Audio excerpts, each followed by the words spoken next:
Hi guys, we moved on to Domain and Range Unit 2 in class today, 9:15. I'll give you time right now to go ahead and grab your journal so we can go straight into some notes. Okay, so let's put today's date, 9:15. Okay, our title is Domain and Range.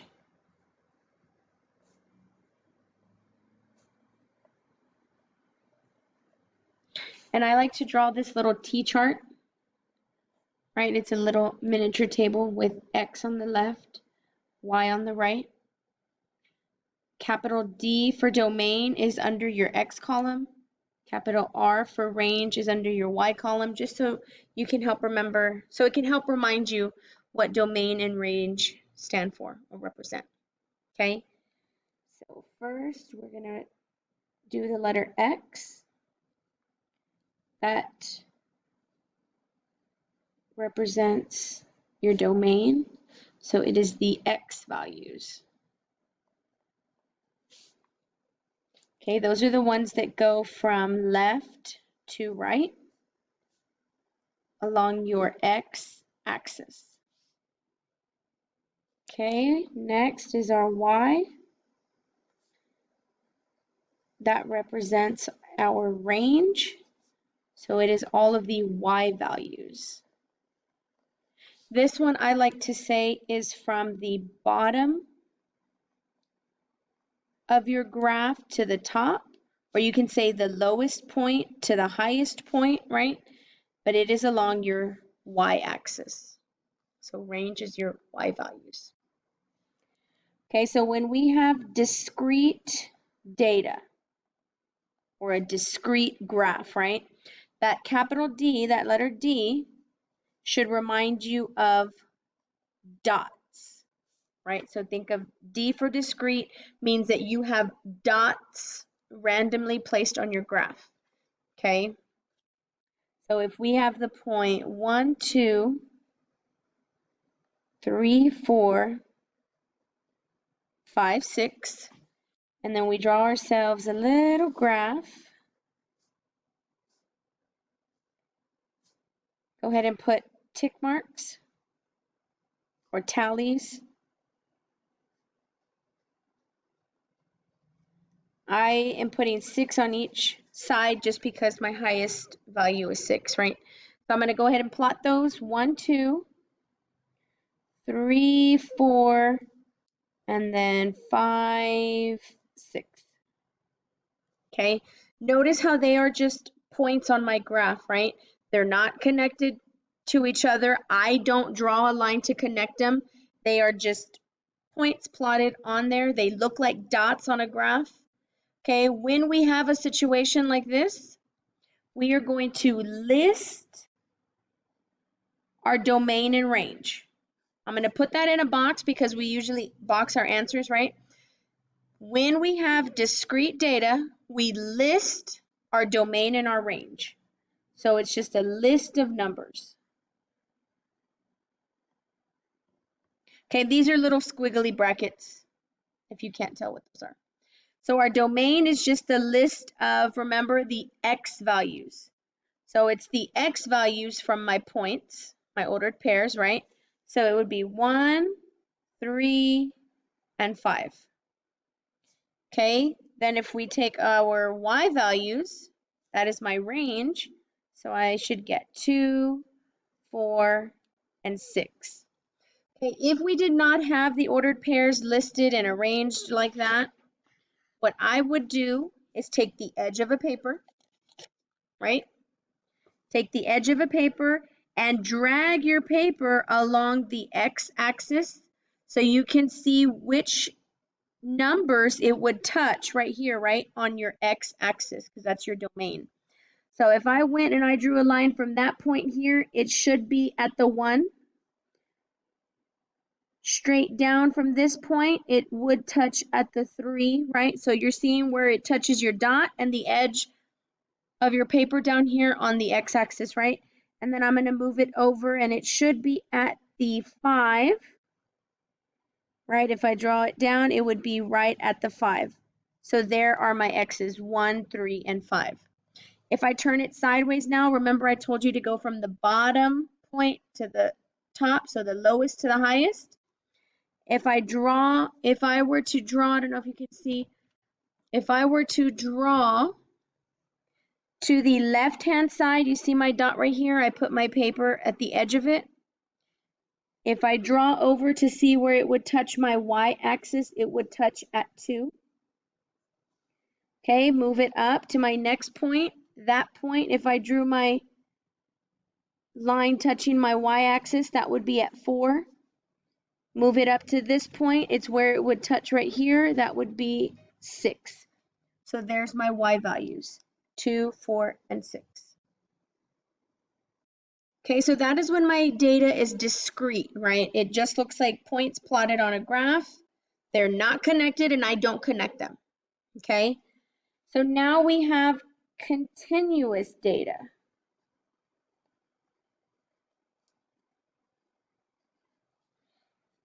Okay, that is when they are connected. Just think that C stands for continuous and it stands for connected, right? Okay, this time we are going to use the inequality symbols to write our domain and our range. Okay, so when we write our answers out, we're going to use our less than, greater than, less than or equal to, greater than or equal to symbols. Okay, so we're going to draw ourselves a little picture here, and I just want to give you an example of what something continuous might look like. Okay, so even if there's dots on the graph, right, but this time they are already connected. I'm not connecting them. It looks like I am, right, because I'm drawing the picture, but we are given this graph already, and notice how my points are already connected to each other. That is an example of what something continuous might be. Okay, that means that it can be all of these little x's in between, not just whole numbers like we listed up here. Okay, and the same thing for my y. It can be all of these little y's, not just whole numbers like we listed up there. Okay, the way we write continuous data is using our endpoints. So this is a big idea right here.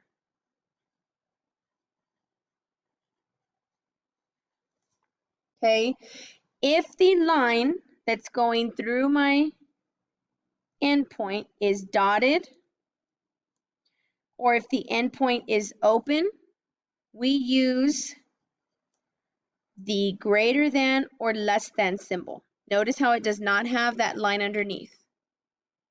Okay, if my line was solid, my endpoint is colored in, we are going to use the greater than or equal to, less than or equal to. Okay, and now if our endpoint was an arrow, right? So if it's arrows, we use all real numbers. And that's an A, I'm sorry. All real numbers. But be careful because this depends on direction.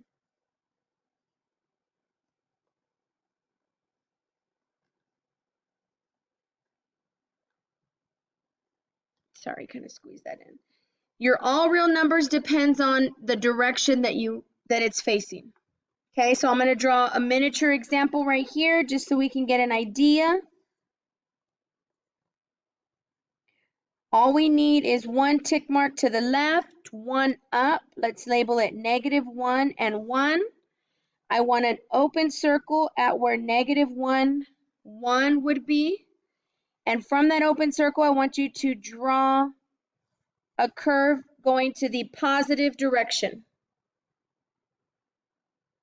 Okay, so when we're writing our domain and our range for these types of problems, we're going to use the endpoint, right?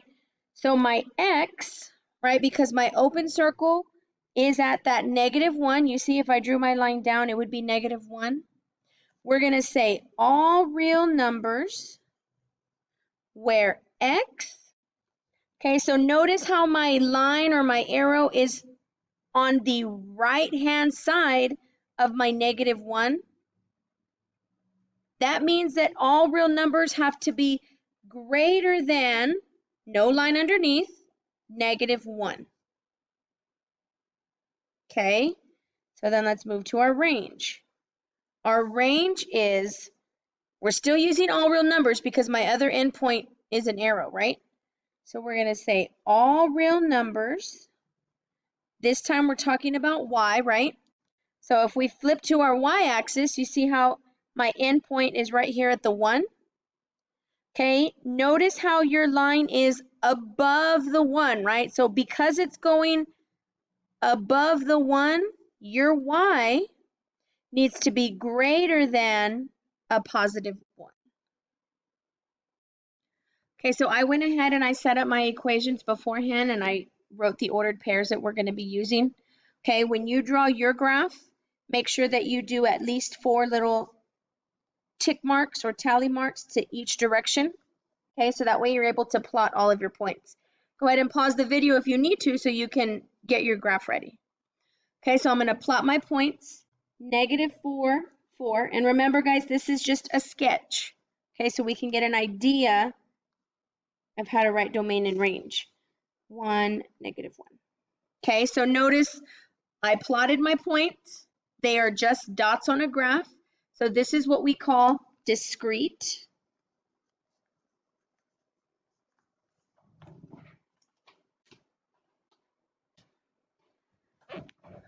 Okay, so when we write our domain and our range, remember they are just numbers listed, right? So I'm going to take my x values and I'm going to list them here. -4. If we remember to put them in order, let's keep them in order from least to greatest. So here would be -4. My next one would be 1 right here. And then my last one would be 2 because it'd be right here. Okay, so now my range, go and look at my other axis now. So the lowest number to the highest number. My lowest number is -1. I can see that right here. So it's -1. Gradually move up to my next point. That would be at 3, right? And I can also look here. And then move it up again, and it would be at the 4, right? We could have also looked right here, looked at my x values, listed them. Look at my y values, list them. Okay. Function or not a function? Remember last year, y'all did the vertical line test to determine if it was a function or not a function. If the line we draw touches the point only one time, then yes, it is a function. Okay? And that goes for any point that we try to draw that vertical line through. Okay? If we look here at our x values, none of the x's are repeating. So yes, it is a function. Okay? Next example, I set up my graph. I have 3 tick marks to each side. I'm going to go plot my points. 2, 2, 2, -2, and then 2, 0. Okay, on this one, when I am listing my domain and range, I know that I have to list it because it is discrete, right? They're not connected to each other. They're disconnected. They're just dots. So this is discrete data. And now I'm going to list my x values. If you notice here, your x's are all the same. 2, 2, 2. We list it one time. Okay? Your range is your y values. So those are the ones that will change to be -2, because that's my lowest, right? 0, and then +2. You can also look here.